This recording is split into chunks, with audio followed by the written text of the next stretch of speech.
Some seem to think that capitalism is about buying and selling things, using the market as a way of distributing goods from the folks who produce it to folks who consume it. Markets are indeed an important phenomenon, but they don't have any unique relationship with capitalism. For example, in the American slave South, a different system, a slave system. The goods produced by slaves, for example, cotton, were sold. So you had a market in cotton. You actually had a market in slaves too. So things were bought and sold all over the place. Markets existed, but you didn't have capitalism. You didn't have an employer and an employee. That's the core of capitalism. Slavery is a different system. It's a master and a slave. The master doesn't hire the slave. There's no need. The master owns the slave. In capitalism, the employer doesn't own you. It may feel like that occasionally, but he doesn't legally own you. In feudalism, it's yet again different. It's a lord and a serf. A serf who kind of belongs on the land, has obligations to the lord, but the lord doesn't hire the serf, doesn't pay him a wage, but there were markets in serfdom.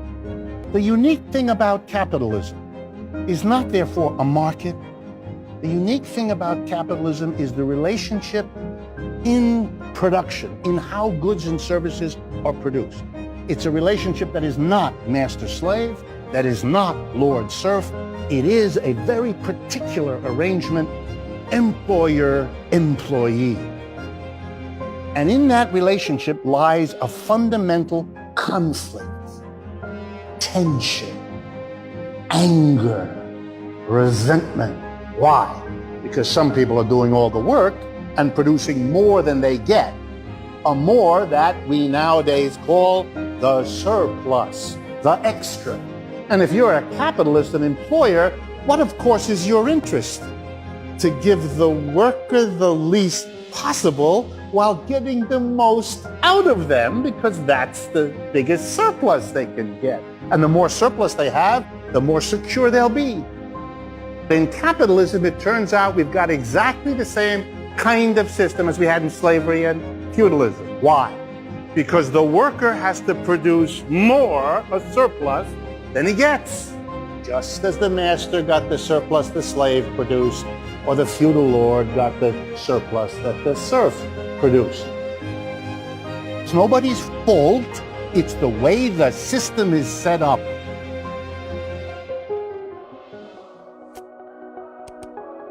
What's the alternative?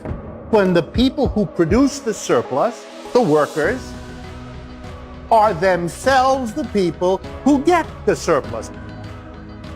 If all the workers together make a cooperative, then they aren't split between the employers and the employees, because both positions are occupied by every person in the operation. There's no split. How would that work? Take any factory, take any office, take any store, change it as follows. No more board of directors. Don't need it. Here's how we're going to do it. You come to work, and you sit around making the decisions. All the decisions that used to be made by the capitalists. Workers become their own board of directors. Or to say the same thing another way, the worker-capitalist division dissolves.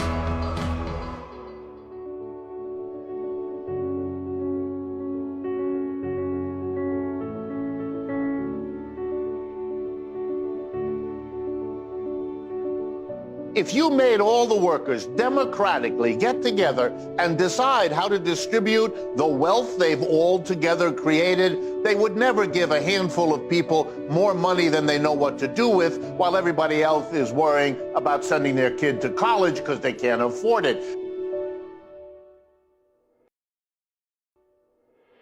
When you're discussing a new technology that might pollute the air or the water, the decision is made by the major shareholders and the board of directors, a tiny group of people who typically live in gated communities in a lovely leafy residence far away from the factory or the office or the store that pollutes. So they can make the investment in the new technology and reap the profits, If the workers who live and work and depend on the enterprise made the decisions, they wouldn't do it that often because they're the ones that breathe the air and drink the water. So they'd be much more sensitive to the real costs.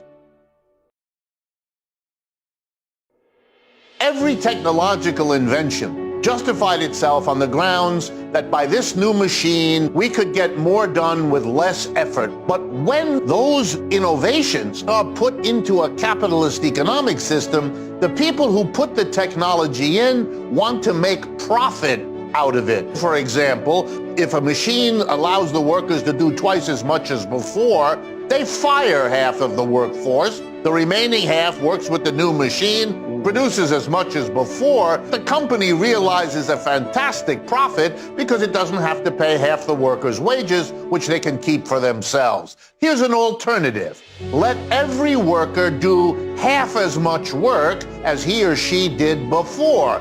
Let's run the working day 4 hours instead of 8. The workers will have engaged an enormous amount of leisure to pay attention to their own development, to their families, to their communities. If we use technology that way, we would use it to help the mass of people enjoy a better life rather than a small percentage of the people enjoy a greater profit.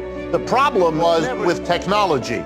The problem was with the system that decides how to use that technology. You're going to have to get rid of the capitalist system where it lives, in the stores, the factories, and the offices.